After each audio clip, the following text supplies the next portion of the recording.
Utah's Big 12 schedule just dropped, and guess what? It's actually pretty favorable.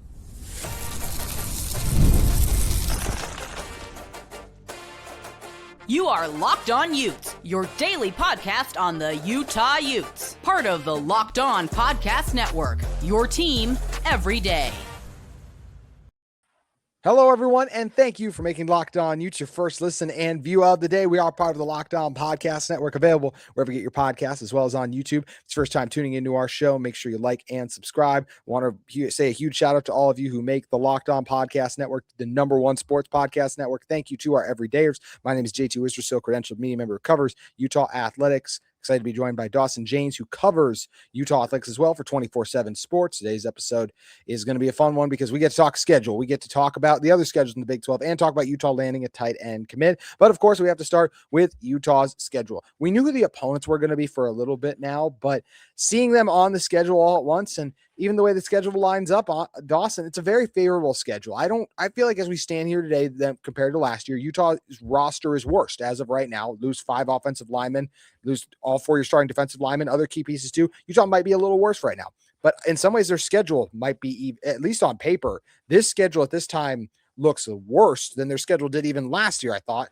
And they won 10 games. So even if the team might be a tad worse because they don't have an NFL caliber offensive line, which basically they did last year, they still might be able to go 10-2. That's my thoughts at look at this schedule. How do you see it? Yeah, first off, I saw, of course, thanks for having me on. When I saw this, we missed Texas Tech and ASU. I think that's huge to miss those teams that, got handled by Tech. I know it's some late scores that lost us that game, but also ASU. It's good to miss them.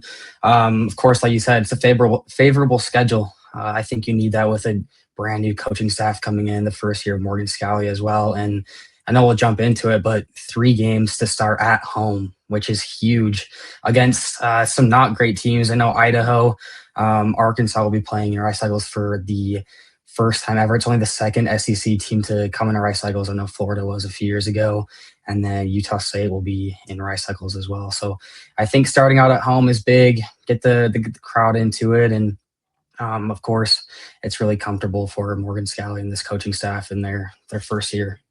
Yeah, we'll break it down game by game, but just to give everyone an overview of what the schedule is, it is versus Idaho Thursday, September 3rd. Then we get all the Saturdays. Then it's Arkansas, Utah State, all those at home. First road game, not till the 26th. Love that, at Iowa State. Then our first and only bye, a little concerned there.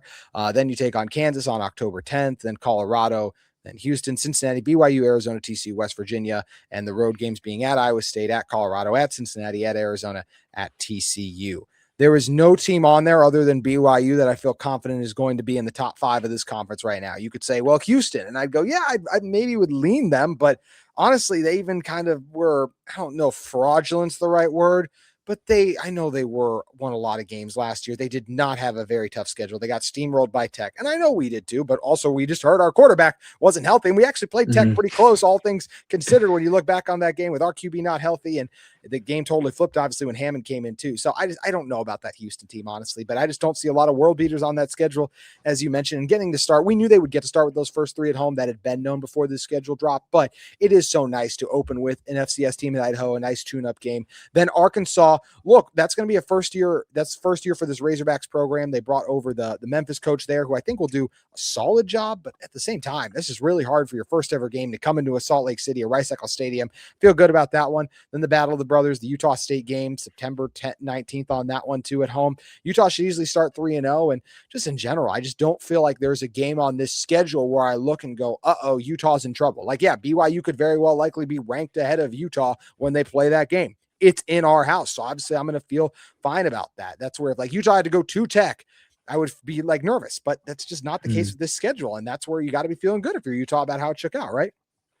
Yeah, and I agree that Arkansas signing Silverfield for Memphis, I think he's going to be good, but Arkansas is coming off a 2-10 season, so I'm not too scared of that as well. And then there's another new coach, I believe it's Cincinnati. They brought in the Wazoo guy. I could be mixing it up. But that BYU game, yeah, like you're talking about, it's going to be tough. I think that's going to be the toughest game as well. But of course, in Rice Cycles, I mean, that's tough to handle. And I think just in this, like I was saying, this new coaching staff, like Morgan Scalley. There's going to be some juice against this BYU team. And like you're saying, I think they're going to be the best team on our schedule by far. And I don't really think it's close. I know we'll get into it, like you said, like going to Colorado and having Houston as well. I think Houston doesn't compare to BYU either. But like you said, having BYU at home is going to be massive. And I think we can honestly get it done, kind of snap that losing streak. Totally agree. And, I know there's a game on here with like Arizona at Arizona. Fafita is back for them. So that's going to be tough, right? But once again, like, is that, oh my gosh, we're going to be 10-point underdogs. Like, no, Utah should be right there. And it's Utah should be favored, in my opinion, in a lot of these games too. Because even though they lose a lot, they have some key spots coming back for this team. Getting Dampier back is huge. Like, now that we dive into the Big 12 schedule side of things, like at Iowa State, that team is going to look completely different. Matt Campbell's taking a ton of those players with him to Penn State. Bye week, feel good about that one. At Kansas, Jalen Daniels is moving on. That's a Kansas team. We have no idea what they're going to be. Colorado was a mess last year, and Julian Lewis, we'll see how he does. Maybe Isaac Wilson, right? That's the other part of that whole thing too. Houston comes to us. That's a decent Houston team. They're more than capable of walking into Rice-Eccles Stadium and win. But if Utah is as good as I believe they should be next year, still one of the top 20 teams in the country, they should win that game against Houston, right? If we look at that Cincinnati game, Sorsby's moving on. That's a very winnable game. BYU comes to our house, rivalry game, crazy things happen. Utah's been right there with the Cougars for years now. That one's going to come down to the final play one way or another, at least close to it. The Arizona game, yeah, that's tough. As we mentioned, probably the second toughest game to me outside of maybe BYU, and you could argue maybe tougher just because it's on the road. I do think the Wildcats should be solid once again. TCU, no idea what they'll look like. They just lost Hoover. They're trying to piece things together. West Virginia, a massive enigma. Also, I can't even, we'll talk about the BYU thing probably how it's not the last week of the regular season, but if all the teams play, it's West Virginia. But I would rather play the Pac-12 teams where there's some tradition like here in history than just a total meaningless. Like playing Kansas last week meant nothing.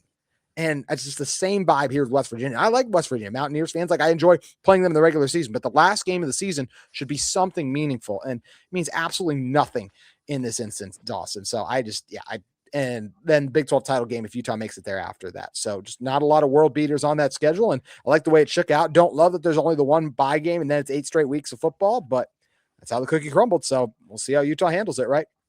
Yeah, and I think that West Virginia game, it's going to be big to have a game at home on Thanksgiving. Finally, it'll be the first time in the Big 12 since we've been in it. To correct myself, the Iowa State new coach, Jimmy Rogers, came from Wazoo as well. So new guy, Iowa State. And like we've been talking about, I think this team needs to prove a lot as well, though, with just all the coaches coming in and the new guys. I think if they can gel together, I think it's going to be a special season because of the favorable schedule. I think it's going to take everyone. And I think if that clicks, it's going to be pretty impressive. Like you're saying, Colorado also got Jason Stokes from the U as well, a cornerback. He transferred there too. And then Houston, we in Salt Lake for the first time since 1977. So pretty cool to see that. Along with my notes, of course, that 3-game losing streak to BYU. We got to get over that hump. We got it. But yeah, TCU will be the first time in Fort Worth since 2009. I know we played them a ton in those Mountain West days. And of course, losing Hoover is going to be kind of the deal breaker for TCU, I guess. And down to that West Virginia game, like I said, it's going to be cool to have a home game here on Thanksgiving, but definitely don't want to end it with the Mountaineers, in my opinion. I want a more flashy game. Don't love that the BYU game is kind of early on. I wanted to be on that last week just to end the season on a high note with some energy in a game that matters. And I think one of the country's best rivalries, and of course the conference's best rivalry. So. Yeah, and I know some people, maybe the Big 12's argument will be like, well, Utah and BYU are both top 3 teams. Would we want to have them play and then play again in Arlington the next week? My answer is, heck yeah, I'm totally down for that. How awesome would that be? They play one week and then the very next week match up against each other. Like, that would be absolutely sick. I would love every moment of that, and I totally agree. I'm going to make that its own segment at some point, is why are we continuing not to play the BYU game, the last game of the season? It makes no sense. It's a favorable schedule for Utah, and Utah, obviously, if they want to win games next year, they need to upgrade at tight end. Well, they're continuing to try to do that through the transfer portal. This episode of Locked On Utes is brought to you by our great friends at TurboTax. Tax season doesn't have to take over your life. This year, TurboTax is making it easier than ever. Just hand things off and move on with your day. With TurboTax full service, you can have your taxes done for you by a trusted local expert start to finish without the stress or guesswork. Instead of spending hours trying to figure out forms, you can meet with local TurboTax expert in person or connect online. They handle everything from W-2s to self-employment forms and work to get you have even more deductions. For a limited time, you can have your taxes done by a local TurboTax expert for just $150 all in. If a TurboTax expert didn't file for you last year, just file by February 28th. TurboTaxes, take taxes off your plate and get your life back. Visit turbotax.com/local to book your appointment today. Once again, thank you for making Locked On Utes your first listen and view of the day. A reminder, we have our Everydayer Club going on right now. What is the Everydayer Club, you may be asking? Well, it's an opportunity for you guys to join a Discord as well with myself and other Locked On hosts and get an ad-free version of this podcast, all for just $5 a month. If you're interested in learning more, hit the episode description below on YouTube or wherever you get your podcast. We'll be doing some fun Q&As on there, and we'll be doing some of those too, reading them aloud on the show. Had some fun talking about the whole Kyle Whittingham saga and what really happened behind the scenes. You can head over to the Discord chat with the Everydayer Club to learn more. Dawson, Utah desperately needs to upgrade at tight end. Dallen Bentley, I know he was more of a wide receiver, but he was still a big body, a guy who thrived in the contested catches like tight ends often do. He's moving on, of course. J.J. Buchanan. Dallen Bentley was a star tight end for Utah this past season. Dallen Bentley, of course, also ended up moving on with this Utah team and ended up going to the NFL draft. So Utah has to replace tight end. They got Noah Benny earlier this week. That's fine. Like, maybe he'll be something. That's just asking a lot of him. And I know he used to be at Utah, but 200 yards last year at the FCS. Does that mean he's necessarily ready for the P4? I'm not so sure. But Utah, they must feel the same way because they've continued to add through the transfer portal. They just grabbed Will Money, a former Springville tight end, a 6'4" redshirt junior who was at Oklahoma State for the past 2 seasons and now comes back to play for the Utah Utes. He did not do a ton on the field last year. I'll let you read his numbers in a moment. But hey, more bodies in the tight end room is all I care about right now. Just get me more guys with a chance to go out there and make plays. I have no idea if this guy's going to be a contributor next year. As we stand here right now, I probably lean no, but at least another body in that room for hopefully what will be Devin Dampier's security blanket, because they desperately need to replace Dallen Bentley's production. Yeah, like I mentioned earlier, there's so much unprovenness with these guys coming in, not at the Power 4 level at all either. I mean, Noah Benny was on the Utes a few years ago, but of course at Weber State for the past few. And this Money guy, I think he's more of a pass protector. He's a big dude. He's 6'4", 230. Of course, a 3-star athlete coming out of Springville High. He had just 3 receptions for 13 yards last year for the Cowboys, and that was a horrible offense, a horrible team last year.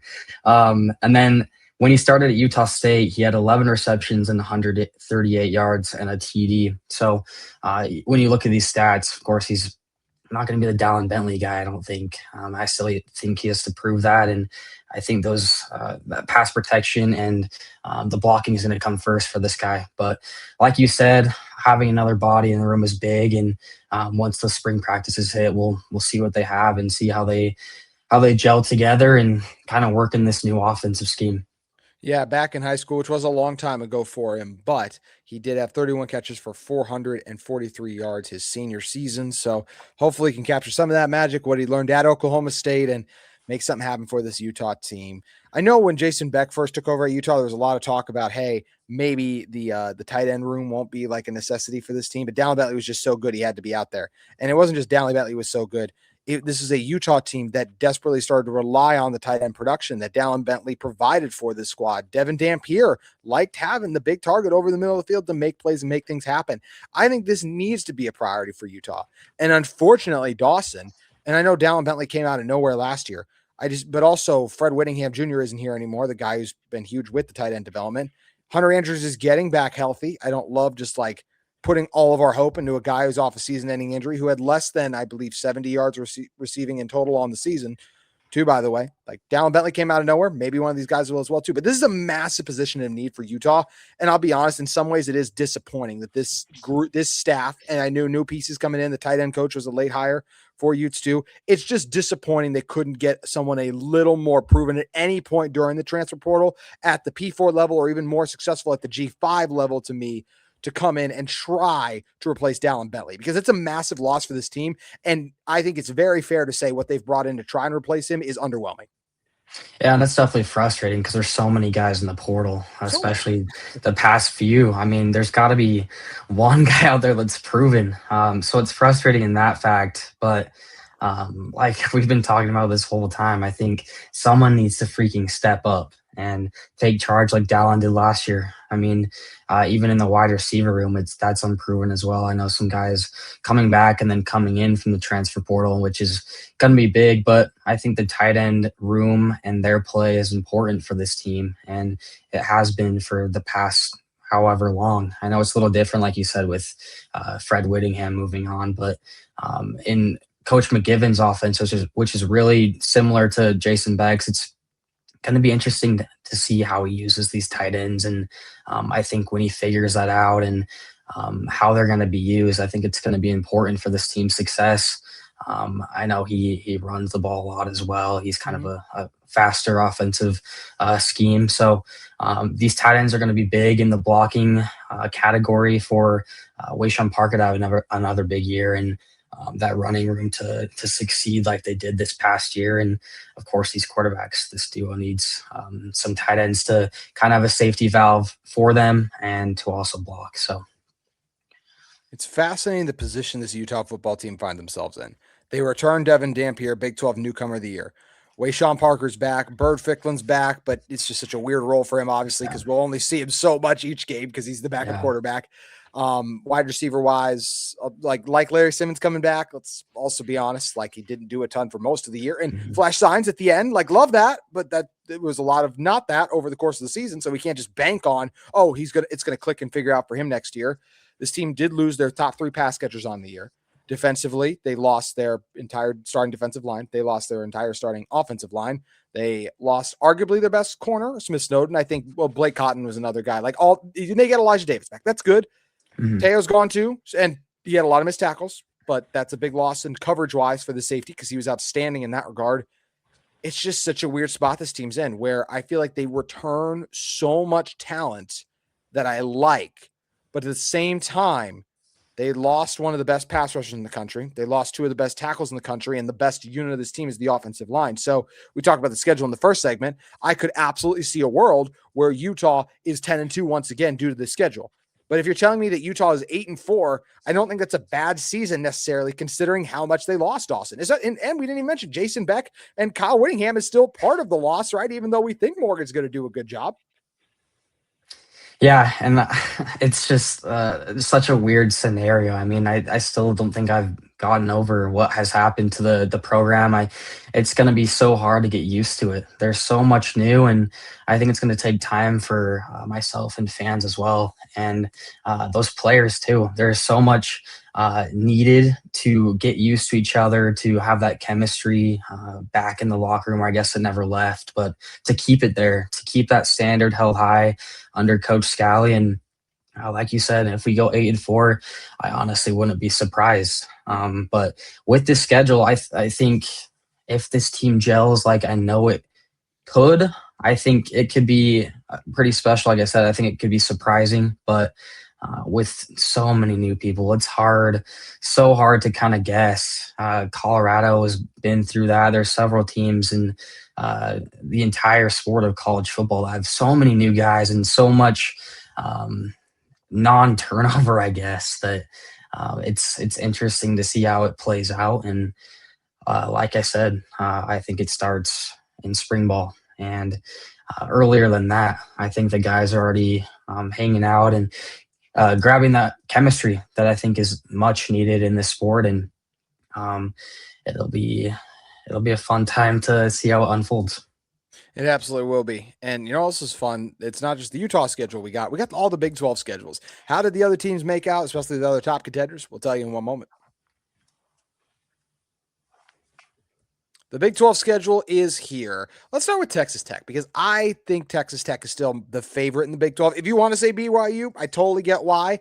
Obviously, they return a lot and bear, but still lose some from a really good team. And it's just hard with what Tech brings in year after year for me to not feel like Tech is the favorite. So Tech's schedule, look, I'll be honest, it's very favorable too. I mean, they have to go to Houston, so maybe, but they took care of Houston pretty good last year. They take on Arizona State, but that's a kind of quarterback unknown.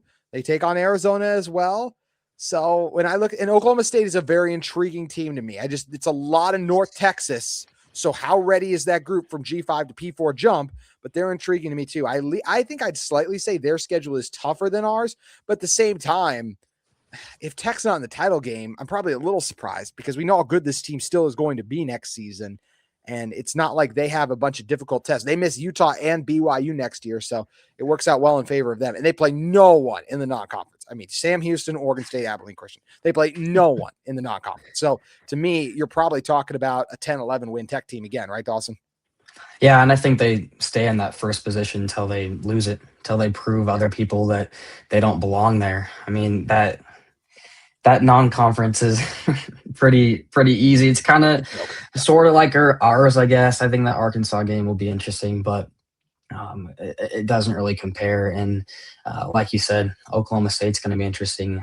Their quarterback's coming up from North Texas, and along with the head coach and so many other guys. So I think they do have a little tougher schedule than us for sure. Like you said, Arizona and Arizona State, they do miss us and BYU, which is pretty big because I think those are the other two top of the line teams in the conference, to be honest. So we'll see what Tech can do, but I think until they get beaten, they're in the top spot in the conference, in my opinion.